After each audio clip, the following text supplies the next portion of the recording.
Hey guys, Donna from Flux. So today I'm going to be showing you how to make a custom signet ring, more specifically this one. This is an emerald ring that I just made for my client, so I'm also going to be teaching you guys a little bit about emeralds. I have a few examples here today, all the same carat that I can show you like the different qualities, the price points, what to look out for when you're actually buying, so you can really visually see what is good and what is not good and the prices associated with each quality. So yeah, I hope you enjoy.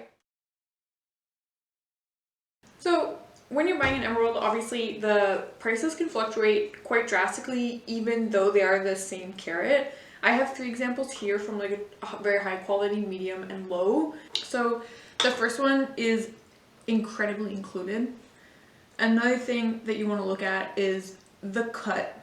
So the cut is actually terrible. That's something that you really want to look for in colored gemstones, because a lot of the times they're not cut like a brilliant cut. They're not cut as nicely as a diamond, and so you'll end up with these gemstones that the bottom is super heavy, and so all the carat is in the base of the stone versus in like the actual size. And so you really want to be careful of that, because you could pay, I don't know, a 1 carat stone, but it's the same size as like a 50.2. Why? Because there's so much additional depth that like you don't want. The color is very, very pale.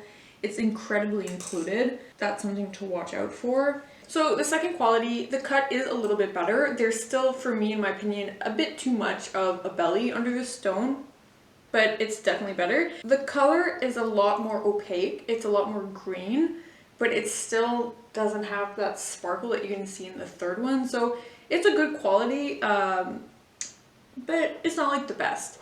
So now we have the third one, which you can really see like the striking difference. The color is absolutely brilliant. The cut is perfect. Like it really has like a diamond cut, which is great, because you know that you're not just paying for like the extra carat that you won't see. So I would definitely say that this one is the best.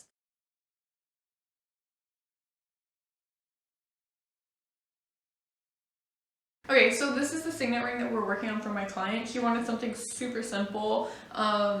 This is what it looks like when we're actually going to make it in 3D, because when I'm working with clients, I always send them the 3D rendering like this before we actually make the design, just so that they can approve.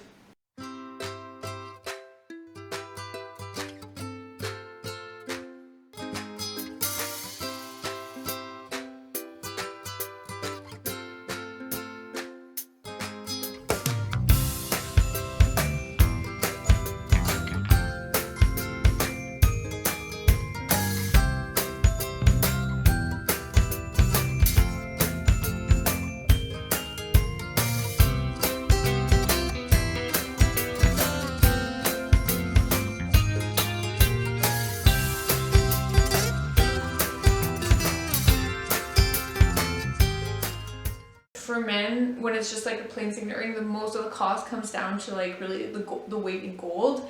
So this is a design that I made that's actually really fun, because it's just a pattern along the sides, which actually cuts out a lot of the weight, which makes it like a little bit easier to buy. And another tip that I wanted to say is that when you're buying a signet ring, oftentimes they can be unisex, right? So the Avery, for example, is unisex. So like a big distinguishing factor is actually the height of the table of the ring. And so the higher the table, the more feminine it is. And so men's signet rings will have a much lower, closer to the finger, versus a woman's ring will be a lot higher, giving it a more feminine look. Obviously that's not always possible depending on like the height of the stone, if there is one in the ring, but it's a fun little tip that I learned over the last few years. So yeah, I hope you enjoyed the video.